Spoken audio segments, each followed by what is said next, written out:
Welcome back to Book Club Preview. I'm Michael. Today we're looking at chapter 34 of the Son of Neptune. Now, in this chapter, they get through the Lystragonian camp thanks to Gray, and now they're here to visit Grandma. But it's really weird because Grandma's house is like all the lights are turned off, things look a little old or dusty. Frank gets a key underneath a little elephant statue or something, and then he goes inside. And inside, Grandma keeps everything clean and perfect, but it's kind of messy and dusty, and there's no lights on, and it just feels a little creepy. For Frank, it feels really unnatural because Grandma had so much energy and everything was so perfect. So they're walking around trying to find things, and they find some rooms, but then they finally find Grandma's room and the lights on, and Frank opens the door and he sees Mars, right? Mars, what are you doing here? And immediately Frank is angry.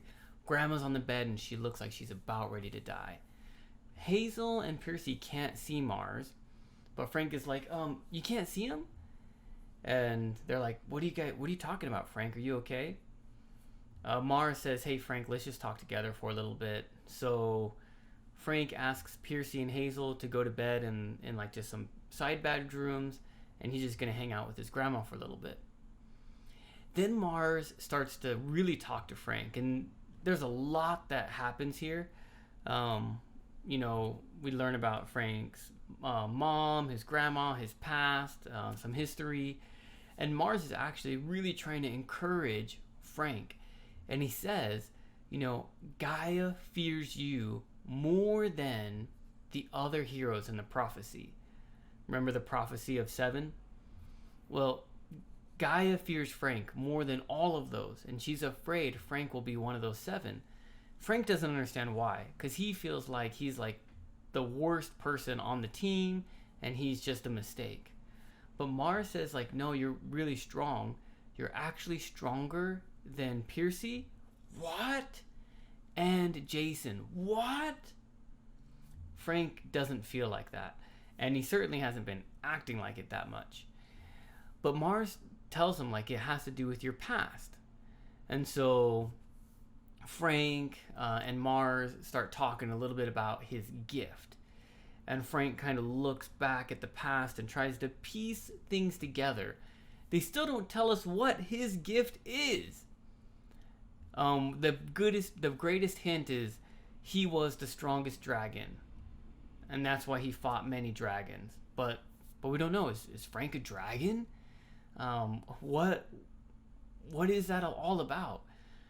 And I think we're going to learn soon, because in the morning, in the next chapter, the Lystragonians are going to fight or something like that. But something's going on, and Frank is kind of thinking he understands this gift, but he's not sure if he does or what it will work or anything like that.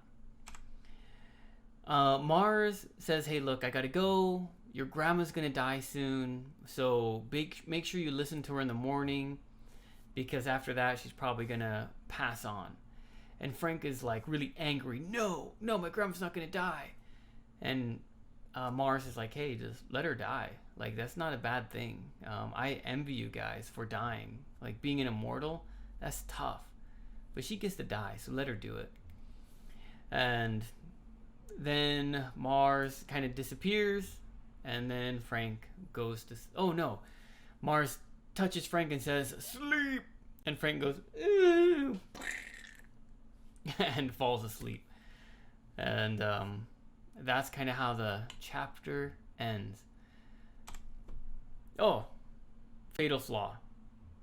I don't remember them talking about the fatal flaw. Oh, they talk about Percy's fatal flaw. Percy's fatal flaw is that he's too loyal to his friends. He can't choose between his friends. The world or your friend. He's too loyal, and he can't decide because he wants to pick both. That's Percy's fatal flaw. Frank has one too, but we don't know what that is yet. but I'm sure we'll discover it very soon. Vocabulary. We got some pictures today. Wicker chair. Wicker is like this kind of sewing or netting with the material. I don't know what material that is, but it's like a plant or very heavy and coarse. But imagine a chair made out of this material. Creaked. It's a sound. Flak jacket. There's pictures of Frank's mom and Hazel and Percy are like, whoa, that's your mom. Cool. And she's wearing this flak jacket because she was in the military. And it helps you from getting explosion, protects you. Beige is a color. So this makeup color powder, it's a little bit like a light brown color. That's beige. And many soldiers have like beige camouflage for the uniforms. Sprawled is like spread out. Sprawled.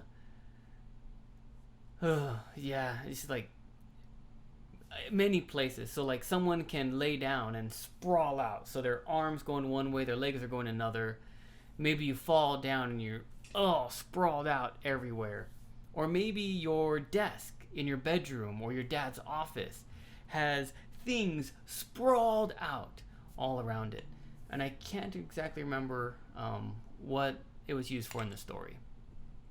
Discussion question though is, could you let your grandma die, right? Or your grandfather, like you're by their bedside and it's up to you to say, yes, you can go, right? What would you do? Man, Frank is in a really tough position to just let his grandma die. Of course, please make your own discussion question. That's all the time that we have for today, but thank you so much for joining me for this episode of Book Club Preview. I'll see you soon. Bye-bye. Hey, if you have any questions about the video today, please feel free to leave a comment in the comment section. If you had any other vocabulary words that you wanted to know what they meant, let me know. And also, if you're interested in maybe joining one of these book clubs, please leave a comment and I'll get back to you. Thank you so much for watching. Bye-bye.